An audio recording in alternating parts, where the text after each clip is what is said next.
मनुष्य की सबसे बड़ी दुर्बलता क्या होती है? सोचिए। धन, प्रेम, अहंकार। मनुष्य की सबसे बड़ी दुर्बलता होती है उसके रहस्य। चाहे आप कितने भी शक्तिशाली क्यों ना हो, कितने भी प्रबल क्यों ना हो, परंतु उसके रहस्य उसके नाश की चाबी होती है। इसलिए यदि प्रबल रहना है, शक्तिशाली रहना है, समर्थ रहना है, तो अपने रहस्य को किसी को भी ना बताएं, ना मित्र को और ना ही शत्रु को, क्योंकि समय पड़ने पर कब कौन शत्रु हो जाए ऐसा कहना संभव नहीं। विभीषण को रावण के अमृत कुंड का ज्ञात था, इसीलिए प्रभु श्री राम रावण का वध करने में सफल हो सके। इसलिए उचित यही है कि आप अपने रहस्य को स्वयं तक ही सीमित रखें। मनुष्य जीवन की परीक्षा में सफल होने के लिए क्या नहीं करता? वो परिश्रम करता है, दौड़ भाग करता है, और ये सब करने के पश्चात भी जब उसका काम नहीं बनता तो वो नकल करता है ना? तनिक लौटिए अपने बचपन में, स्मरण कीजिए अपने बचपन की स्मृतियों का। क्या स्मरण हुआ? विद्यालय में जब आप परीक्षा देने जाते थे तो क्या होता था? आप ना सहे, परंतु कोई ना कोई सफलता पाने के लिए नकल करता ही था और उत्तीर्ण भी हो जाता था, है ना? परंतु जीवन की परीक्षा ऐसी नहीं होती। नकल करने वाला सफल नहीं होता।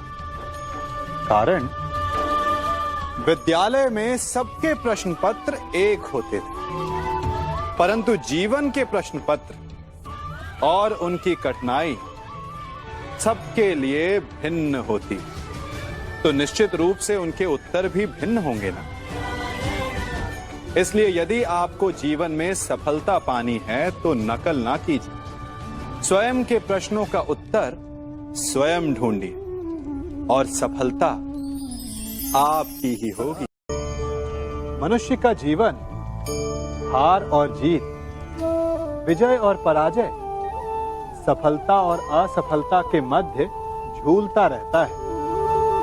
आपके साथ भी ऐसा होता होगा, है ना? जब आप सफल होते हैं, किसी चुनौती पर विजय पाते हैं, तो मन प्रसन्नता से आनंद के उपवन में झूमने लगता है, और जब आप असफल होते हैं तब मन दुख और पीड़ा के सागर में डूबने लगता है। परंतु वास्तव में सफलता और असफलता है क्या? तनिक ध्यान से सोचिए। ये केवल हमारी मनोस्थिति मात्र है। हमारी पराजय तब नहीं होती जब हमारा शत्रु विजय प्राप्त कर ले।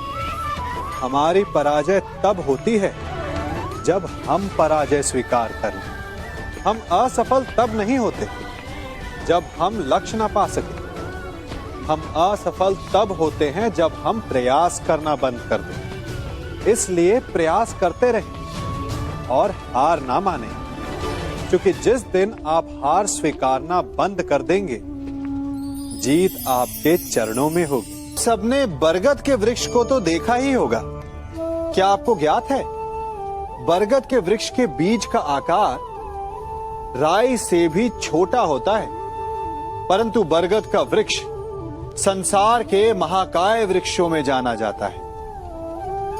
जब उसका जन्म होता है तब उसमें वो जटाएं, वो शाखाएं नहीं होती, परंतु जैसे जैसे उसका विस्तार होता है, जैसे जैसे वो अधिक शाखाओं का भार उठाता है, अधिक पत्तियों का सृजन करता है, वैसे वैसे उसकी शाखाएं जटाएं बनकर जड़ तक पहुंचती है और इस वृक्ष को सहारा देती है।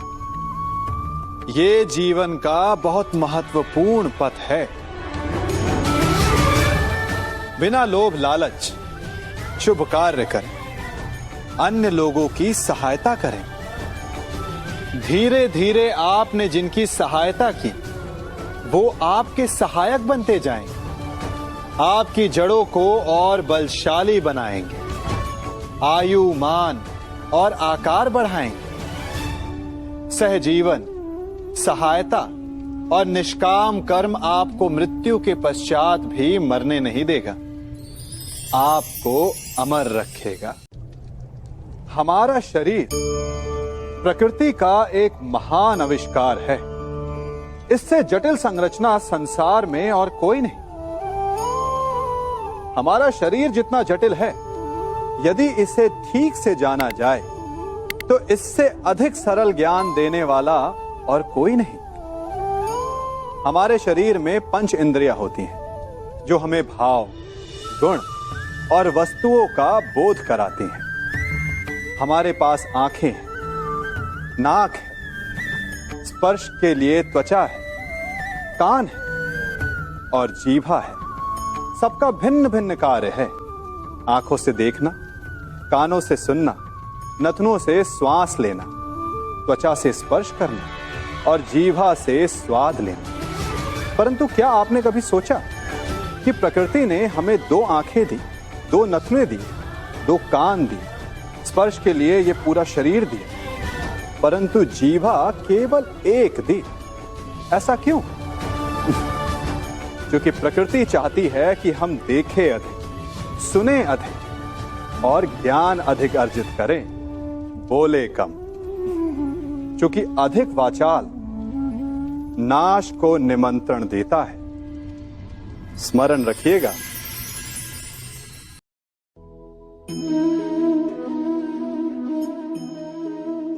ये सदा यही कहते आए कि यदि आगे बढ़ना है तो अपनों का साथ दो। सत्य कहते हैं, अपनों का साथ देना ही चाहिए, परंतु साथ देने से पूर्व ये अवश्य पहचान लेना चाहिए कि अपने हैं कौन। क्या अपने वही होते हैं जिनके साथ हमारा रक्त संबंध होता है, या अपने मित्र? अपने वो होते हैं जो हमें सद्कार्य के लिए प्रेरित करें, हमें आगे बढ़ाएं, हमारा साथ दें। और वो जिनका साथ देने से समाज का नाश, धर्म की हानि हो, वो सगे हो करके भी सगे नहीं होते। इसलिए जब अपनों की परिभाषा का चुनाव करें तो उन्हें अपना माने जो आपका साथ दे, उन्हें नहीं जो हमें अज्ञान के मार्ग पर ले जाएं।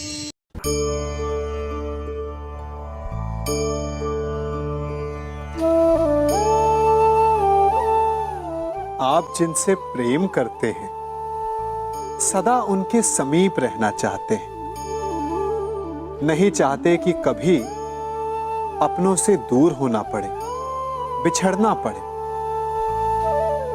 परंतु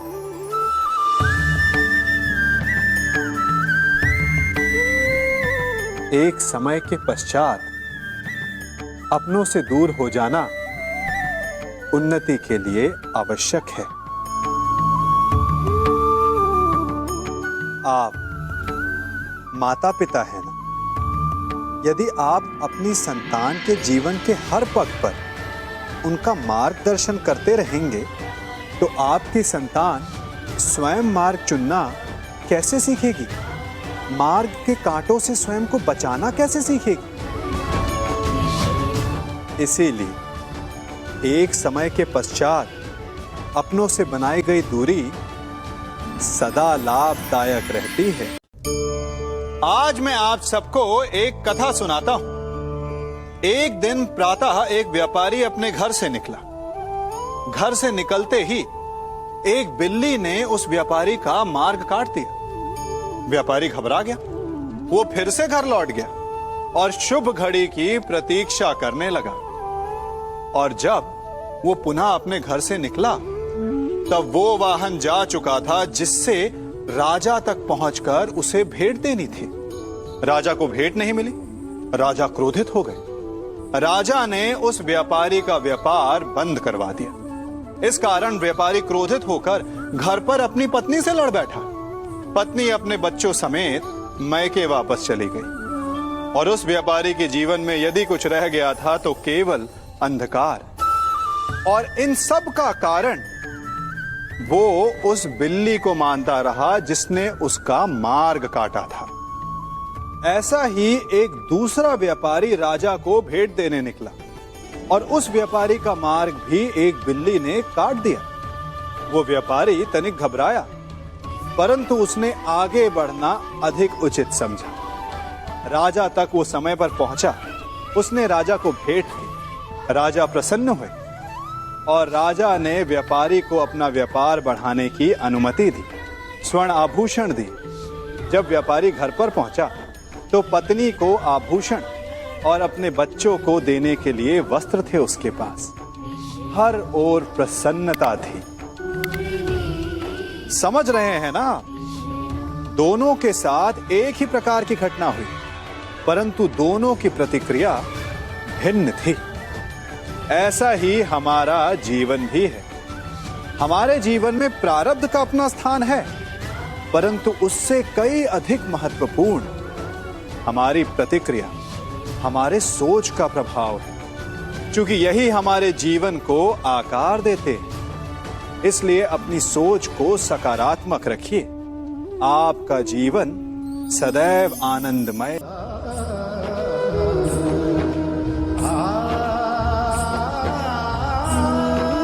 हम सभी अपने जीवन में कोई ना कोई कार्य करते हैं। कार्य करते हैं तो थकान की अनुभूति होती है, और यदि थकान ना उतरे तो कार्य करने का मन नहीं करता। हम आशा करते हैं कि कदाचित एक दिन में 24 के स्थान पर 26 घंटे होते तो आराम करने के लिए हमें और अधिक समय मिल जाता। हमें ऐसा अनुभव होता है कि हम बहुत अधिक कार्य कर रहे हैं, है ना? परंतु क्या आपने कभी सोचा है कि जो लोग संसार में सफल हैं, उनके पास भी सफल होने के लिए दिन में केवल 24 घंटे थे? तो फिर वो सफल क्यों है? इसका एक छोटा सा रहस्य है। वो कार्य चुनते हैं जो उन्हें प्रिय है, जिसे करने में उन्हें आनंद आता है। उन्हें लगता ही नहीं कि वो कार्य कर रहे हैं, उन्हें लगता है कि वो प्रतिपल आनंद मना रहे। और जब आप आनंद मनाते हैं तो थकान कैसी? इसलिए यदि आप जीवन में कोई भी कार्य करें तो वो आपके मन को भाना चाहिए, या जो कार्य आप कर रहे हैं उसे अपने मन को भा देने दो। सफलता आपको मिलेगी। कभी सोचा है हमारा जीवन भी उस रेत की घड़ी की भांति है? जो रेत नीचे गिर चुकी है वो हमारा अतीत है। जो अब भी ऊपर है वो हमारा आने वाला भविष्य है। और वर्तमान ये संकुचित स्थल है जहां से धीरे धीरे करके रेत गिर रही है। अर्थात हमारे पास जीने के लिए यही एक क्षण है। उसका उपयोग कैसे करना है ये हम पर निर्भर करता है। जो बीत गया उसका दुख मनाना है, या जो भविष्य में होने वाला है उसकी प्रतीक्षा में क्रोध करना है। सब कुछ करने के लिए यही एक क्षण है। प्रसन्न रहना है तो उसके लिए भी यही एक पल है। प्रतीक्षा करते रहोगे तो ये पल भी भूतकाल में बदल जाएगा। इसलिए आनंद के लिए, परोपकार के लिए प्रतीक्षा ना कीजिए। आपके पास जो पल है उनका भरपूर सदुपयोग कीजिए, क्योंकि इस घड़ी को पलटकर आप फिर से समय अवश्य गिन सकते हैं, परंतु अपना बीता हुआ समय आप वापस नहीं लौटा पाएंगे।